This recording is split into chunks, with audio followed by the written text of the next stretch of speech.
All right, hey guys, here we are, hole number 8. Very good opportunity on this one. I do expect to be able to make this one a high percentage of the time, especially with a POC 6, a POC 7 type spin. So what I'll typically do on this one, I gotta kind of make an executive decision here. So when you go off to the left, it's gonna give you essentially a tailwind that's kind of angled. Alternatively speaking, if you go the other direction, it's going to give you almost a little bit of a headwind and almost a side wind. So it's almost a coin flip. This is kind of the toughest angle that they could have gave us, aside from into the face, that really doesn't favor either side. So going either direction, right or left, not really going to be an advantage here. And it's going to be really tough, since we don't quite have enough tailwind, to blast the ball and try to get it towards the green. There's really not enough wind to be able to do that. You may be able to sneak it down there, but I'd much rather have an POC 7 than an POC 6 to get this one to the green. Although it may still be possible with a 6, it's just not quite enough wind that I feel comfortable. But what I do like is this will typically roll out kind of perfect speed over here with max club. So what I'm going to try to do, maybe just create a little bit more angle, kind of like this. So try to sneak it in here. And essentially max rings, 6 rings, plus some curl. Perfect ball. And the farther you can get this up here, the better. So you'll see that I'm very close to the edge.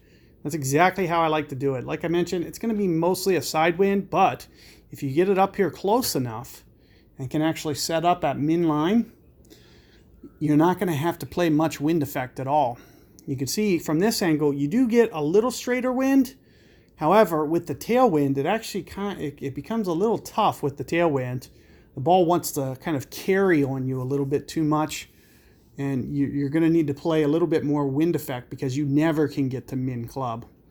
The only other thing that you could try to do is, as I'm mentioning, especially a POC 7 players, try to go for a full slice hook, especially with all the top spin on like a snow globe or something. If you were to take that left fairway and then just bounce it as hard with as hard curl as possible, you can probably roll it through that rough and get it up by the green. But it also would probably require perfect execution. It's almost just as smart to just kind of lay up and start to hone in this adjustment, because it's not going to be a very tough one at min club. So that's one of the main reasons you'll see that I go this way, because I can get it to that min line. You can see I did get it to the min line. So here you can see min line is right here. And I'm going to be able to set right up on the min line here.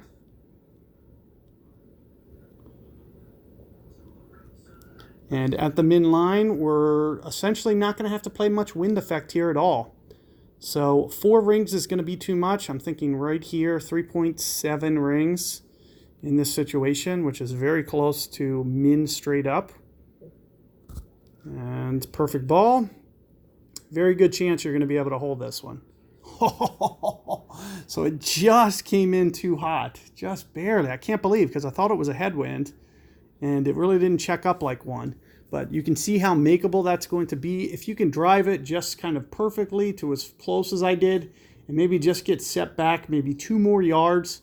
You can see I almost hit just a little bit too far of a drive. So if you could just come in on that, a couple yards there, just to make the setup just a little bit easier, because you could see I was right at the min line.